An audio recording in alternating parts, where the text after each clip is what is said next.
I worked 14-hour days so my fiancé could focus on his passion project. On our wedding day, he never showed. 2 hours later, he went live on Twitch. Sometimes you just know she's not the one. I stood in my wedding dress, watching the views climb. I quit my engineering job 8 months ago so my fiancé could stream full-time and build his brand. He promised it would only be temporary. 6 months max, he said, just until he got partnership and could pull a real income. I loved him. I believed in his dream. So I picked up a second job doing freelance coding work on top of my new position at a startup. I was working 14-hour days, sometimes more. I paid for everything. Rent, groceries, his new gaming setup, even the wedding we had planned for last Saturday. The wedding that never happened. I should have seen it coming. The week before, he barely looked at me. He was streaming until 3 a.m. every night, sleeping until noon, then back online. When I asked him to help with last-minute wedding stuff, he said he couldn't miss his streaming schedule or he'd lose viewers. I told myself it was just pre-wedding stress. Saturday morning, I woke up at 6 a.m. to get ready. Hair and makeup started at 7. My sister and 2 friends were there, helping me into my dress. It was this ivory lace thing I'd saved for months to afford, before I quit my job. It fit perfectly. I looked beautiful. I felt sick. The wedding was at 2 p.m. At 1:30, he still wasn't at the venue. I called him 4 times. No answer. I texted. Nothing.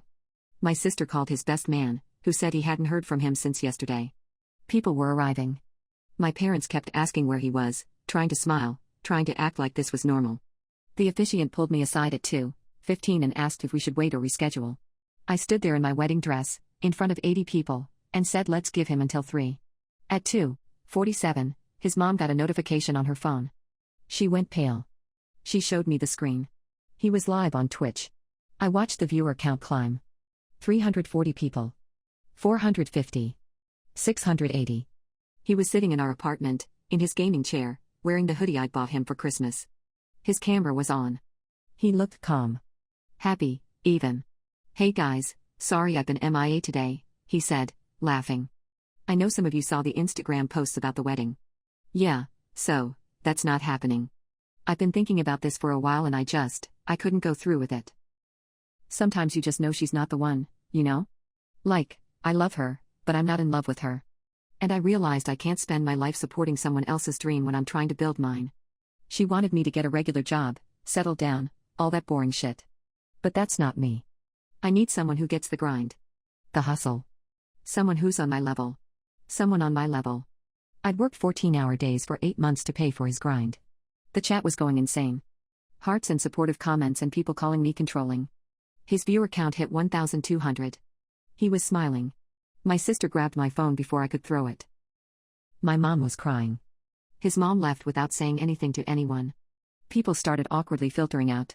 Some of them had flown in from out of state. My uncle had driven 9 hours. I went home. Well, to our apartment. He was still streaming when I walked in. He looked up, saw me in my wedding dress, and his face went white. He stammered something and ended the stream. What the fuck are you doing here? He said. I live here, I said. What the fuck are you doing? He said he couldn't go through with it. He said he'd been feeling trapped for months. He said I'd changed, that I wasn't fun anymore, that all I did was work and stress about money. He said he needed someone who understood content creation, who could be his partner in building his channel. I asked him if he understood that I'd been working myself to death to pay for his content creation. He said that wasn't his fault, that I'd offered, that he never forced me to quit my job. I told him he had 24 hours to get out. He laughed.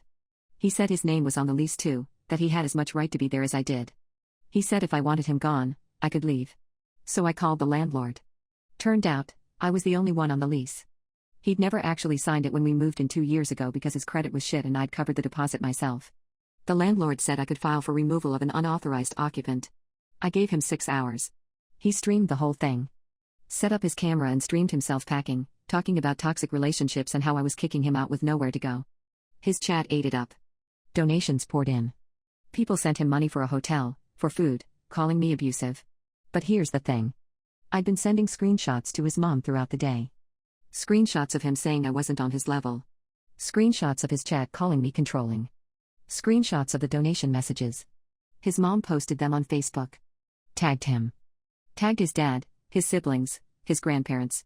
She wrote this long post about how she'd raised him better than this, how ashamed she was, how I'd supported him financially and emotionally, and he'd humiliated me in front of everyone we knew. His follower count tanked. People started refunding donations. His partnership application got rejected. Someone made a Reddit thread about him that hit the front page. He's been staying with his best man for the past week, messaging me every day asking if we can talk. Asking if I'd consider couples therapy. Saying he made a mistake, that he panicked, that he still loves me. I haven't responded.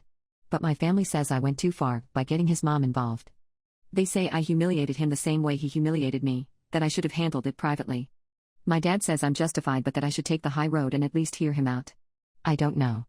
I keep thinking about standing there in my wedding dress, watching that viewer count climb. Was I wrong for making sure everyone knew what he did? Am I a butthole? His best man kicked him out 3 days ago. Apparently streaming yourself having a mental breakdown at 4 a.m. because your ex ruined your life gets old fast when you're sleeping on someone's couch.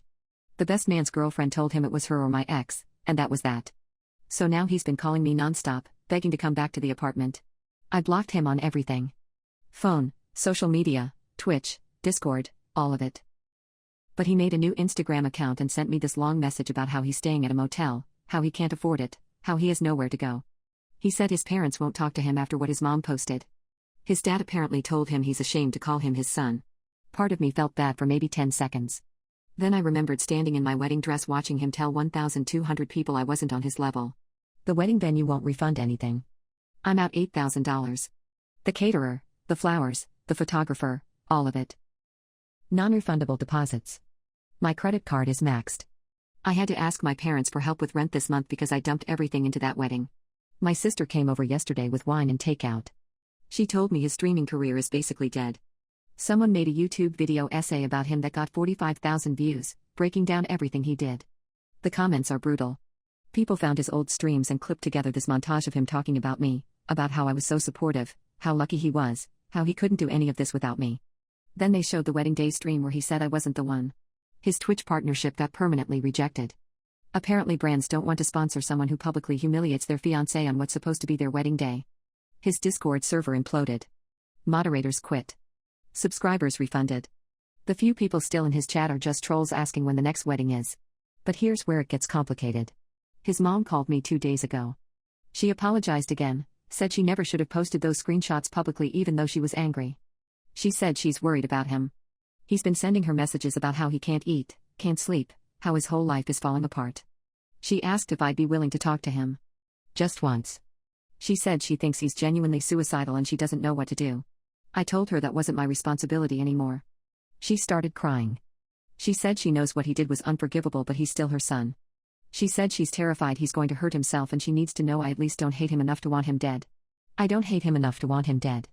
I don't think I hate him at all anymore. I'm just tired. And angry. And so fucking broke I can't see straight. My boss pulled me aside at work today. Someone sent the Reddit thread about my ex to the company's Slack. People in my office know.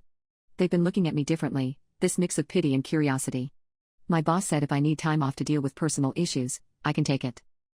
But I can't afford time off. I picked up more freelance work. I'm back to 14-hour days except this time I'm doing it for myself. I went to return my wedding dress yesterday. The boutique has a no-return policy but the owner took pity on me and gave me store credit. $1,200 worth.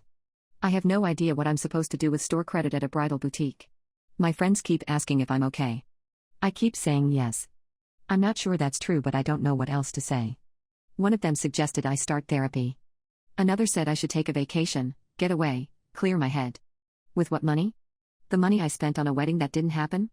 The money I spent keeping him fed and housed for 8 months? He showed up at my apartment last night.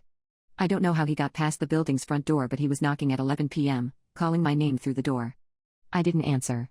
He kept saying please, that he just needed 5 minutes, that he'd made the biggest mistake of his life. He said he'd do anything to fix this. Get a job, go to therapy, delete all his social media, whatever I wanted. I called the building security. They escorted him out. He sent me another message this morning from yet another new account. He said he's sorry for showing up, that he's desperate, that he knows I have every right to hate him but he loves me and he can't lose me. The thing is, I don't think he loves me. I think he loves the version of me that paid his bills and asked for nothing. I think he's scared because his safety net is gone and reality is setting in. He can't stream his way out of this. He can't charm his way back. And I think that terrifies him more than losing me ever did. My dad wants me to file a police report about him showing up. My mom thinks I should at least text him back and tell him to stop or I will. My sister says I should change my number and move if I have to.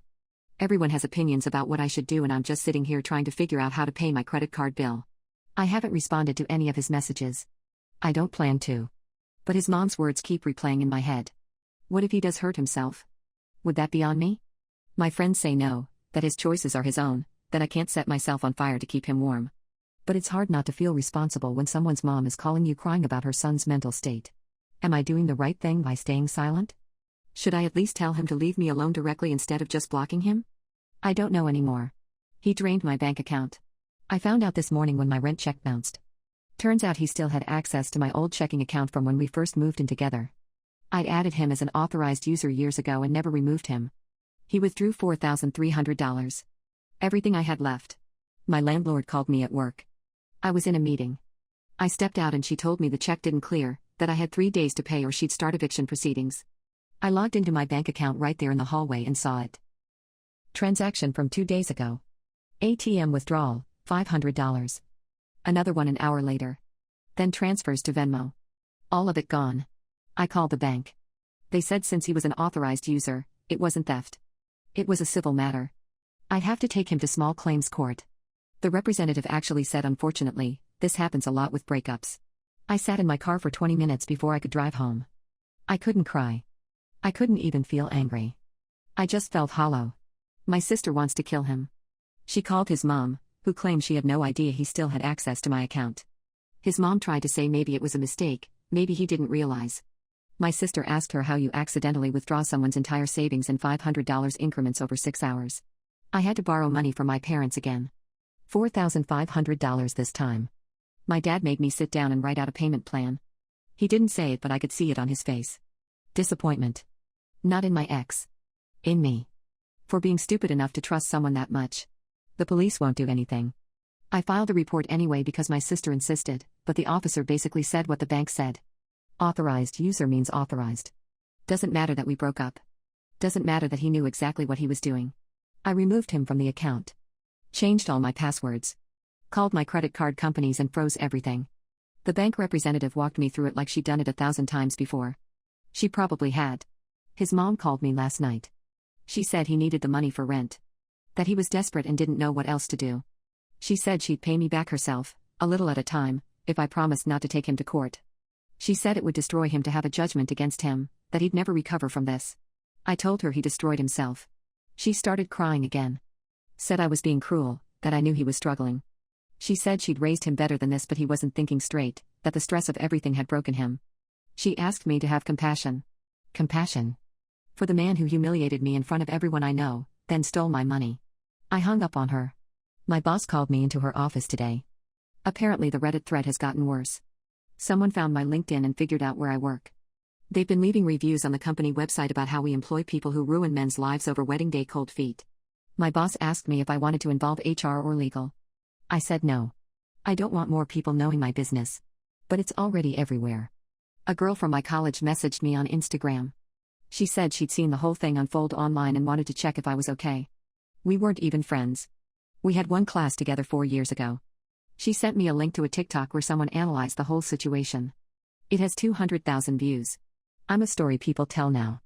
The girl whose fiancé ditched her and went live on Twitch. The girl who got her revenge. Except I didn't get revenge. I just told the truth and now I'm broke and everyone knows my face. I saw him yesterday. Not on purpose. I was getting coffee before work and he was sitting outside the shop. He looked terrible. Unwashed hair, same clothes I'd seen him in a week ago. He saw me through the window and jumped up, tried to come inside. I told the barista I was being harassed and she locked the door. He stood there talking through the glass, saying he needed to explain, that he'd pay me back, that he'd made a terrible mistake. The barista called the cops. He left before they showed up. She gave me my coffee for free and said she was sorry. I don't know what she was sorry for.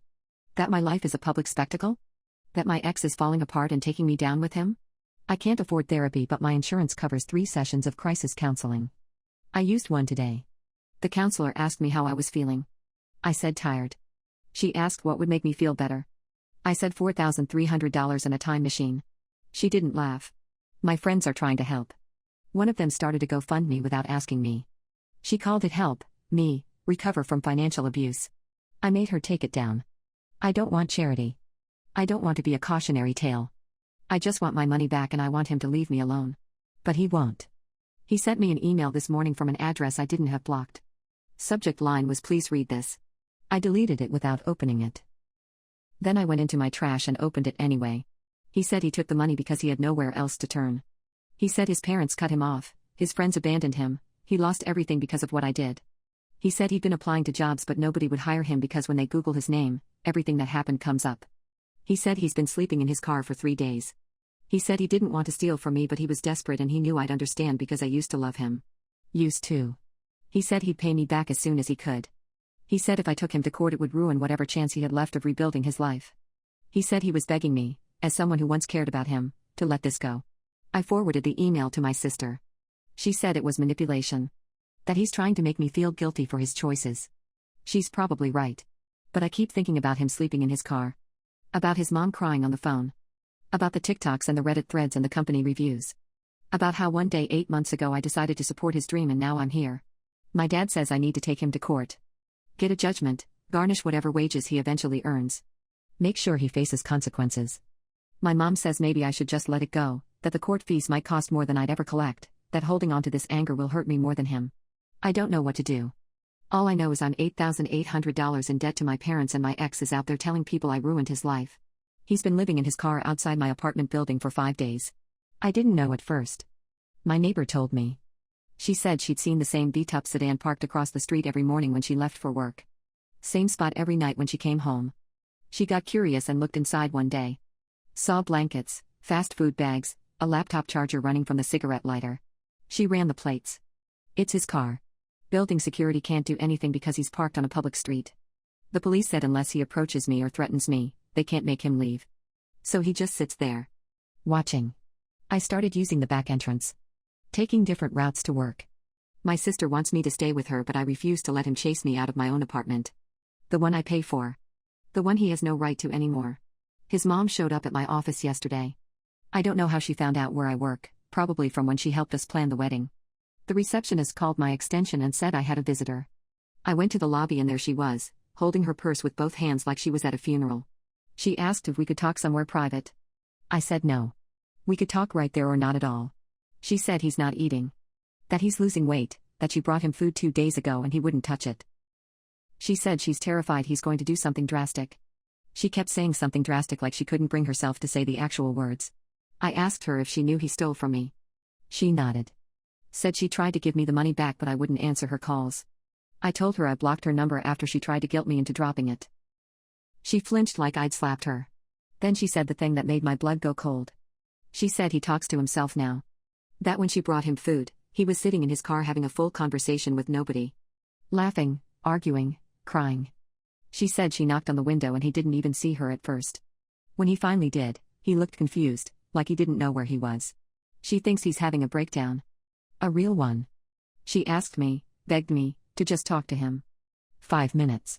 Let him say whatever he needs to say so he can have closure and move on. I told her he had closure. He got it when he went live on Twitch and told everyone I wasn't the one. She started crying in my office lobby. The receptionist looked uncomfortable. I walked back to my desk and left her there. But I can't stop thinking about it. About him sitting in that car, talking to nobody. About the look on his mom's face when she said something drastic. My therapist, the crisis counselor, asked me in our second session if I felt responsible for him. I said no. She asked me again, slower. Do you feel responsible for what happens to him now? I didn't answer. The Reddit thread got locked. Too many people were doxing him, apparently. Finding his address, his parents' address, his old workplace. Someone called his dad's office pretending to be a client and left a voicemail about what a terrible job he did raising his son.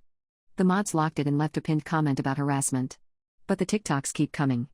Someone did a psychological analysis of him. Another person made a video essay about men who weaponize mental health to manipulate their exes. My face is in half of them, screenshots from my Facebook before I made everything private. I look happy in those photos. I don't remember what that felt like. My credit card company called about suspicious activity. Someone tried to use my card number to buy $300 worth of food delivery. They declined it. I checked my other cards. 2 more attempts on different accounts, both declined.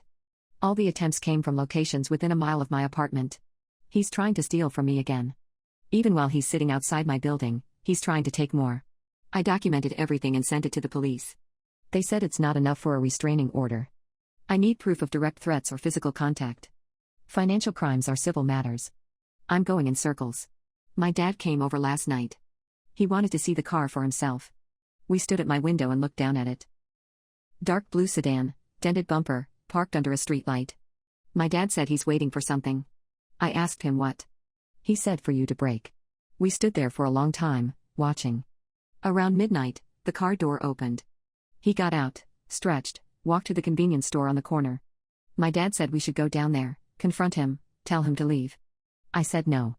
I didn't want to give him what he wanted. But when he came back with a bag of food and got in his car, I saw his face under the streetlight. My dad was right. He looks terrible. Hollow. Like something inside him burned out. I got a letter today. Actual physical mail, addressed to me. No return address. I knew it was from him before I opened it. 4 pages, front and back. Handwritten. The first page was apologies. The second was explanations. The third was accusations. The fourth was bargaining. He said he never meant to hurt me. That the streaming thing took over his brain, made him believe he could be someone important. He said he got addicted to the validation, the viewer counts, the donations. He said by the time he realized what he'd done, it was too late to take it back. Then he said I destroyed him on purpose. That I could have handled it privately but I chose to humiliate him publicly. That I weaponized his mom against him, turned his family into enemies, made sure he'd never recover from this. He said I wanted revenge and I got it, so why won't I let him move on? The last page said if I just talk to him, just once, he'll disappear. He'll leave the city, go stay with his aunt in another state, I'll never hear from him again. He just needs closure. He needs to understand why I hate him so much. He needs me to look him in the eye and tell him it's really over. My sister read it and tore it up. She said it's manipulation.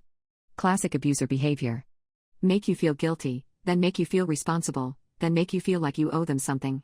But I keep thinking about that 4th page. About him leaving. About never having to see that car parked outside my building again. My boss pulled me aside today. She said corporate got wind of the situation. They're concerned about workplace safety. If he's unstable and knows where I work, they need to take precautions. She asked if I'd be willing to work from home for a while. I said no. I'm not hiding anymore. Tonight I'm sitting at my window, looking down at his car. The light is on inside. I can see him moving around, doing something on his laptop. Part of me wants to go down there. Part of me wants to scream at him until my voice gives out. Part of me wants to ask him what he thought would happen. If he really believed he could take everything from me and I just let him come back. But I don't move. I just watch. And I wait for whatever comes next. He's gone. Not because he left on his own. Because his mom had him committed 3 days ago. I found out from the police. They showed up at my apartment Wednesday morning and asked if I'd seen him in the last 48 hours. I said no, not directly, but his car had been parked outside for over a week. They told me his mom filed an emergency petition after she found him unconscious in the car with an empty bottle of sleeping pills on the passenger seat. He's alive. They got to him in time. He's in a psychiatric facility 2 hours away and he'll be there for at least another week, maybe longer depending on his evaluation. The officer asked if I wanted to press charges for the bank account theft. I said yes. He's getting a summons as soon as he's released. His mom called me after she found out and screamed at me for 10 minutes. Said I was kicking him while he's down, that he tried to kill himself and I'm still trying to destroy him. I hung up and blocked her number again. For good this time. My dad went with me to small claims court yesterday to file the paperwork. The clerk said even if I win, collecting might be impossible if he has no income or assets. But I don't care anymore. I need it on record. I need a judge to say what he did was wrong. The wedding venue sent me a final bill. Apparently there were additional cleanup fees I wasn't aware of. Another $600 I don't have. My parents paid it. My mom didn't say anything but I saw her face when she wrote the check. I'm 29 years old and my parents are paying for a wedding that never happened. I've been looking at cheaper apartments. Somewhere he doesn't know about. Somewhere I can start over without his car lurking outside or his mom showing up at my office. My lease ends in 4 months. I'm counting down. My credit card debt is almost cleared. I picked up a 3rd freelance client and I've been working every night until midnight. My friends say I'm going to burn out. Maybe. But at least I'm burning out on my own terms, paying my own bills, not supporting someone else's dream. The Reddit thread is still locked but people keep messaging me on Instagram. Most of them are supportive. Some tell me I'm a hero. Some say I'm heartless. One person told me I should visit him in the hospital, that he clearly loved me and made a mistake. I blocked them. I don't think he loved me. I think he loved what I provided. The safety net. The unconditional support. The bank account he could drain when things got bad. Love doesn't humiliate someone in front of 1,200 strangers. Love doesn't steal rent money. His best man reached out last week. He apologized for everything, said he should have seen the red flags earlier. He said my ex talked constantly about viewer counts and partnership goals but never about me, about us, about the wedding. He said the morning of the wedding, he texted my ex asking if he was ready and my ex replied, I don't think I can do this. Not I'm nervous or I need a minute. Just I can't do this. He'd known for hours before he went live. He'd made his decision and then he performed it for an audience.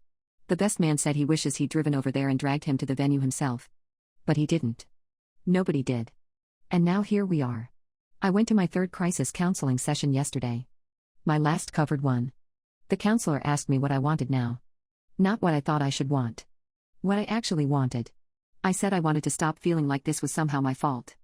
Like if I'd been more fun, less stressed, more supportive, he wouldn't have done what he did. She asked me if I genuinely believed that. I said no. But some part of me still wonders. She told me that part would probably always wonder. That when someone you love destroys you, you spend years trying to figure out what you could have done differently. But she said the answer is nothing. I couldn't have prevented this. He made every choice that led here. I'm trying to believe her. My sister helped me pack up the last of his stuff. 3 boxes of clothes, his gaming equipment, some books. I drove it to his parents' house and left it on the porch. Didn't knock. Didn't leave a note. Just set it down and left. His dad saw me from the window. We made eye contact for a second. He looked old. Tired. I wondered if he blamed me too or if he was just tired of his son's choices catching up with him. I got a text an hour later from a number I didn't recognize. It was him. From the hospital. Someone must have given him a phone or let him use one. It said, I'm sorry. I know you won't believe me, but I am. I hope you find someone who deserves you. I didn't respond. I just saved the text in a folder on my phone labeled evidence in case I need it later. Then I deleted the conversation and blocked the number. I'm not sure what I'm supposed to feel. Relief that he's getting help? Anger that it took a suicide attempt for anyone to take this seriously? Guilt that part of me doesn't care if he gets better or not? Mostly I just feel tired. And free. And like I lost 8 months of my life I'll never get back.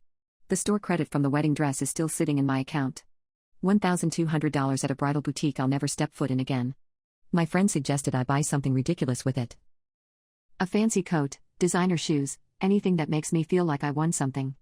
But I don't want anything from that store. It's all tainted now. I'm selling the credit online at a discount. Someone getting married deserves to feel the hope I felt when I bought that dress. I don't need the reminder. My lease ends August 15th. I've already put a deposit down on a 1-bedroom across town. Smaller. Cheaper. Mine. I'm not going to his court date. My dad offered to go for me and I'm letting him. I don't need to see my ex's face again. I don't need closure or answers or apologies. I just need distance. People keep asking me if I'll ever trust anyone again. If this ruined relationships for me. Honestly, I don't know. Right now the idea of letting someone that close feels impossible. But maybe someday. For now I'm just trying to get through. Pay off my parents. Move apartments. Build my savings back up. Figure out who I am when I'm not supporting someone else. I stood in a wedding dress and watched 1,200 people hear I wasn't enough. But I'm still here. And he's not.